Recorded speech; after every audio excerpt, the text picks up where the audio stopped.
안녕하세요. 오스태 교수입니다. 오늘은 채소에 대한 이야기를 해보려고 합니다.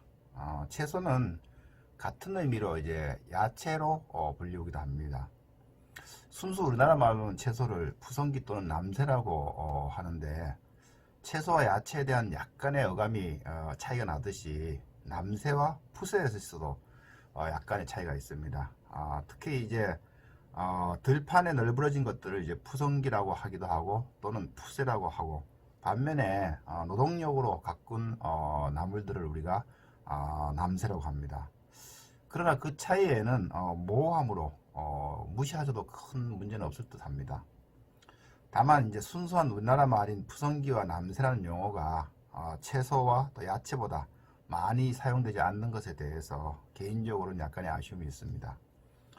어쨌든 이제 채소와 야채 모두 명사로서 사전적 의미는 식용 가능한 식물 또는 식물의 일부분이라고 이제 설명하고 있습니다.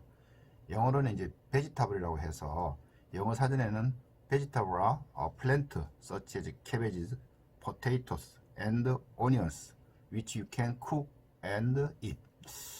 즉 vegetable은 이제 배추나 토마토, 양파와 같이 조리 또는 날것으로 먹을 수 있는 식물이다, 이렇게 설명하고 있어서 뭐 국어 사전이나 영어 사전이나 크게 차이는 없습니다. 그런데 조금만 깊이 들어가면 채소의 범위를 놓고 여러 가지 다른 정의를 내리는 사람들이 있다는 것을 알 수가 있습니다. 그 이유는 이제 채소를 바라보는 관점이 모두 다르기 때문에 그렇습니다. 식물학자는 식물학자의 관점에서, 영양학자는 영양학의 관점에서, 또 생물학자는 생물학적 관점에서 보기 때문에 각자의 시각이 다른 것이죠.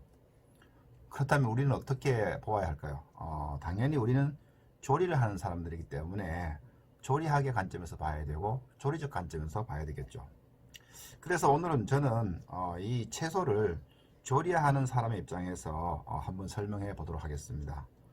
우선 채소는 그 쓰임새나 생김새에 따라서 9가지의 커다란 군으로 이렇게 나눌 수가 있습니다. 채소를 이렇게 9가지 군으로 나누는 기준은 조리를 할 때 식용 가능한 부위와 모양에 있습니다.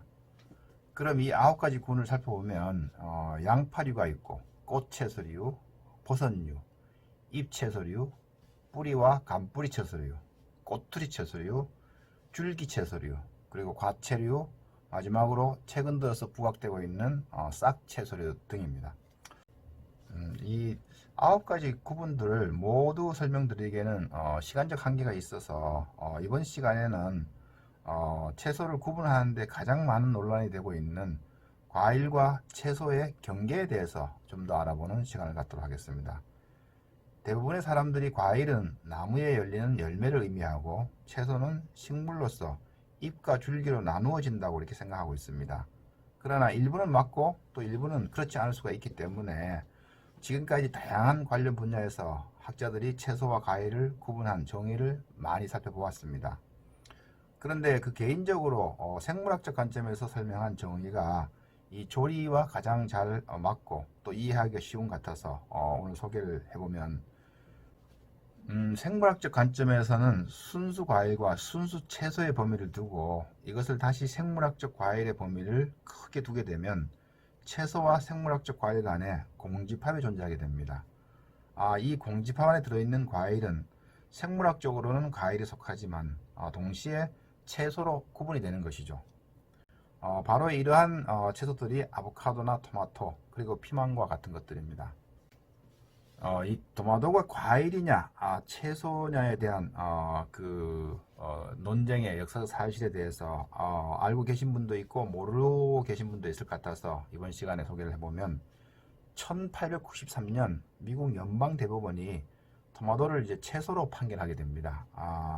그 배경에는 수입 관세가 있었기 때문인데, 당시 관세법에는 과일은 수입 관세가 없고 채소는 10%에 달하는 관세가 부과되었습니다.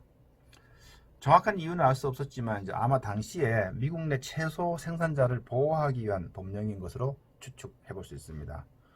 이 소송은 과일 수입업자인 닉스에 의해서 제기되었는데, 닉스는 토마토는 과일이기 때문에 관세를 부과하는 것은 좀 부당하다, 이런 견지에서 소송을 내게 됩니다. 그런데 재미있는 사실은 이제 대법원에서는 식물학적 견지에서는 토마토는 이제 동물식물의 과실로 인정을 하면서도 결국 토마토를 채소로 판결하게 됩니다. 그 이유는 정확하게 알 수는 없지만 배심원으로 참석한 셰프들의 영향이 컸다는 뒷이야기가 있습니다.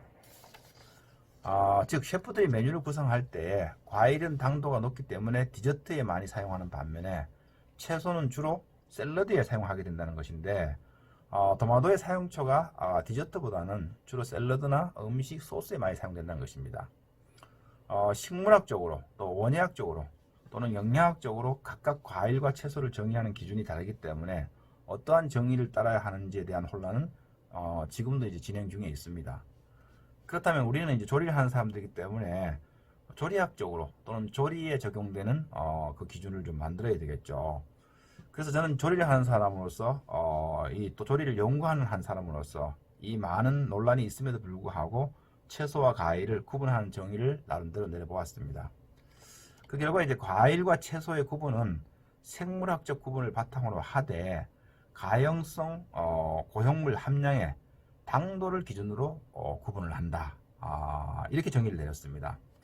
이 정의에는 이제 당도가 과일과 채소를 구분하는 기준이 된다는 것입니다. 즉 같은 재료라 할지라도 당도가 높으면 과일이 되고 당도가 낮으면 채소로서 사용된다는 것입니다. 여러 가지 근거들이 제가 내린 정의를 뒷받침할 수가 있는데요. 첫 번째 이제 수박과 참외, 오이 이런 것들은 식물학적으로는 같은 류에 속하게 됩니다. 그러나 수박과 참외는 과일로, 오이는 채소로 사용되게 되는 것이죠. 또한 이제 열대 과일인 파파야는 당도가 낮은 어린 파파야는 반찬용 채소로 사용하는 반면에 당도가 높아지고 숙성이 되면 이 파파야는 디저트용 과일로 사용하게 됩니다. 우리나라의 여름철 대표적인 과일이 수박인데 제가 어릴 적만 하더라도 이때는 좀 채소가 귀했던 것 같습니다. 당도가 높은 부분은 이제 붉은 부분인데 이 부분은 과일로 먹고 당도가 낮은 부분이 껍질 부분에 흰 파트가 있습니다. 이 부분을 껍질을 제거한 후에 썰어서 깍두기를 담는다든가 경우에 따라서는 생채로 만들어 먹기도 했습니다. 따라서 저의 견해는 채소와 과일을 구분하는 경계는 당도라고 말씀드릴 수가 있습니다. 여러 가지 논란의 소지도 있겠지만 또 이런 논란을 통해서 어떤 분야가 또 발전하는 것은 당연한 일이라고 생각했습니다. 오늘은 채소에 대한 간략한 설명과 조리에 따른 채소의 9가지의 분류 그리고 채소를 구분하는 경계에 대해서 이야기를 해보았습니다. 오석태 교수였습니다.